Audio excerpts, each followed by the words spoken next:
While we're exploring the E notes on the E string, playing the E, F, and G, starting on page 24, and taking that through Rock and Rest and Spy Riff, we might as well go to page 25 and get the last of the 12-bar blues. This is bass rock. They have the chords written in gray again, so that means at this point in the book you're not expected to know them. Of course, we have learned these, so you and I might as well play through the chords of this once before we get into the melody. The 12-bar blues starts on the 1 chord, E is the 1, and here it plays for an entire 4 bars. I'm not going to put the quick change in here where we go to A in the 2nd bar. The A shows up in the 2nd line in bars 5 and 6, that's the 4 chord. In the last line, we go from B to A to E to E. The reason I pointed out that they don't want you doing the chords is they're showing a B chord, and we know a B7, so I'm going to put that in there. Hopefully you're getting good at it. We can look at the B7 in relationship to an E. If you've got your E chord working well, your 2nd finger is on the 5th string, 2nd fret. For me to go to a B7 from here, that finger stays as an anchor. The ring finger moves to the 3rd string, the pointer up to the 4th string. So there's an exchange of those 2 fingers. You hardly see that, hopefully, when I do the real change, so I'll exaggerate it here. In the B7, we also put the pinky on the 1st string. So the B7 has these 3 fingers lined up in the 2nd frets with a string between each. 1st string, 2nd fret, 3rd string, 2nd fret, 5th string, 2nd fret, completing a triangle on the 4th string between these 2. And we had only 5 strings. Some people will put the bass note on the 6th string and mute out the 5th. I don't generally do that. I usually want the root of my chord at the bass note. So we have E's and B7s. And of course A. And you have various fingerings for A. If you like your pointer to stay on this string, it can slide up into the 2nd fret, and you can put in a 2nd fret of the 2nd string and of the 4th string around that note. This makes for nice changes back and forth from A to E if you like it. I don't usually do it. I take these 2 fingers that are on the 5th and 4th strings in the E chord, slide them to the 2nd and 3rd, and then wrap around from behind for this stack in the A. So 2nd, 3rd, and 4th strings have a 2 on them. And that's my change usually.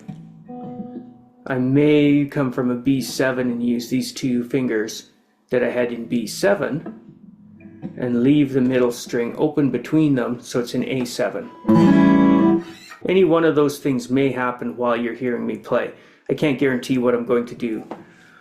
So I'm going to play through this just a few times with chords, and then we can move on to the melody. I want to go fairly slowly, something that you could play to, not just chords, but that you could come and do the melody to when you get the sense of it.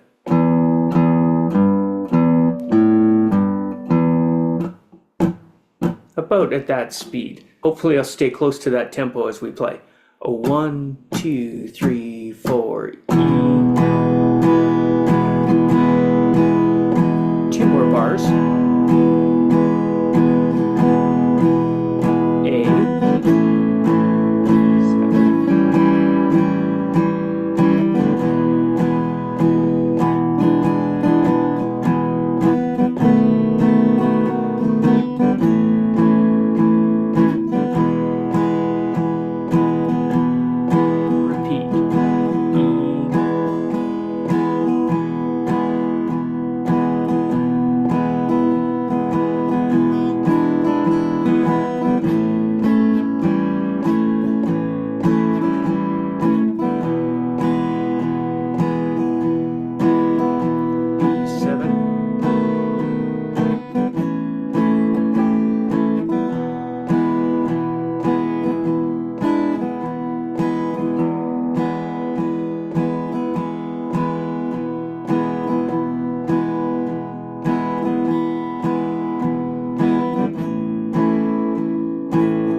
So that's the 12-bar blues in E. We could also play those same chords just like that over Grand Finale, and we'll have other songs coming up later on, not in Hal Leonard right away, but from other sources that we can play that too. Next we can go on to the melody. There's a similarity in this song to blues bass, which causes some confusion sometimes when people memorize the two songs. In blues bass we started on the A string,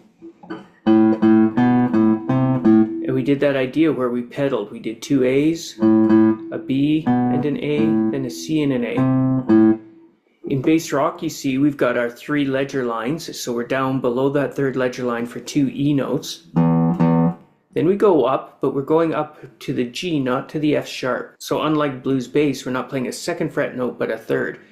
The G is under 2 ledger lines. E, F, G, they're 2 notes apart. G is the 3rd of E, so it would go from a space past the line note to the next space. So 3 ledger lines for E, and 2 for G, and we're back. Then we go above the G. We go on to the 2 ledger lines again, but instead of being under it with the G, we're on the ledger line with the A. And we walk down. So that's our first 2 bars, E, E, G, E, A, G, E. As always, your job first would be to name those. Look at the ledger lines, name the notes, refer back to page 24 if you have to. The next bar you'll notice is the same as the first bar, E, E, G, E. With that curved line joining that quarter note at the end of bar 3 to the whole note in bar 4. So we'll hold that E, it's tied into the next bar for an entire 4 beats. So we get E, E, G, E, A, G, E. Next bar, same as the first. 1, 2, 3, 4. It's a blues song again, so the idea we had on the root chord goes up to the 4th chord. In blues we can just switch strings. We duplicate the pattern. A, on 2 ledger lines, up to the C, 1 ledger line, and back to A. The pattern doesn't continue to work exactly like the first one because it wants to walk you all the way down to E now. So we go up like we did to the next string, D, C, A.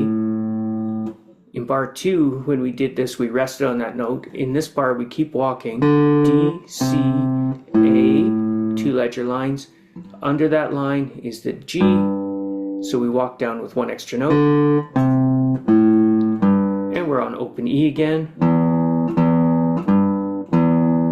The same as bar 1 and the same as bar 3, which ties in. So this is bar 7 with the tie just like bar 3 to bar 4. So we've got E, G, E, A, G, E, E to G, E, tie 2, 3, switch strings, A, we're just up a string, add 1 note on the walk, and then the tie 2, 3, 4. We've gone from the 1 chord, the E, to the 4 chord, the A. Now we're on the B note because we're on a B chord. And we have a similar idea, 2 roots, up to the 3rd and back. So that was on the B. As you see on your chords, it goes down to the A. So it repeats the idea, not identically though. So B to D, A to B, and then E, up an octave to the other E, D, the flat 7 of an E chord, and E again. We talked a little bit about the octaves in Grand Finale, how it was based on jumping from E to E, A to A. We didn't talk about it too much on page 24 when it showed up in Mama's Little Babies. We went from F up an octave to this F. But here we see it in E, from E to E. We're going to explore octaves and how they can help us find our way around the guitar soon. An octave is 8 notes, so I won't name your sharps. E, F, G, A, B, C, D, E is the 8th note from E, so we've gone up 1 scale. I'll hit just the natural notes again. So one E to the other is an octave. Any note to the same note name in the next register is an octave. So now we have this song worked out. We'll go slowly once here.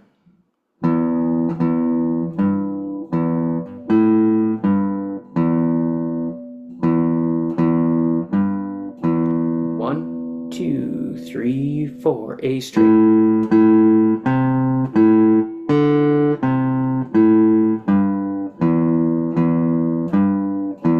One, two, three, B.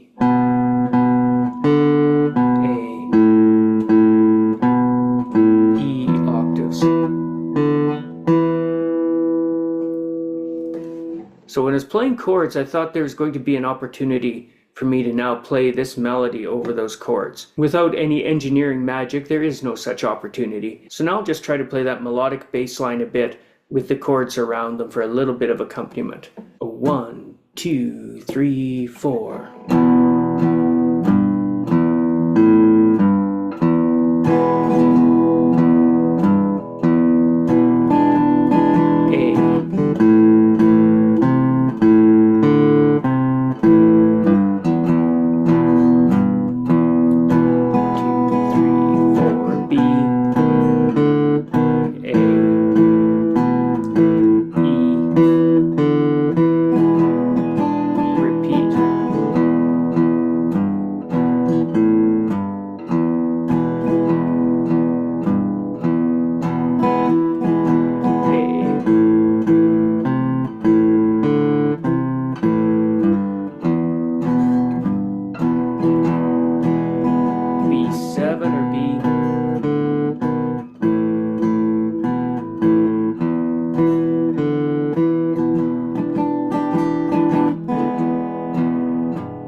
Simple and easy. Just leave her at that.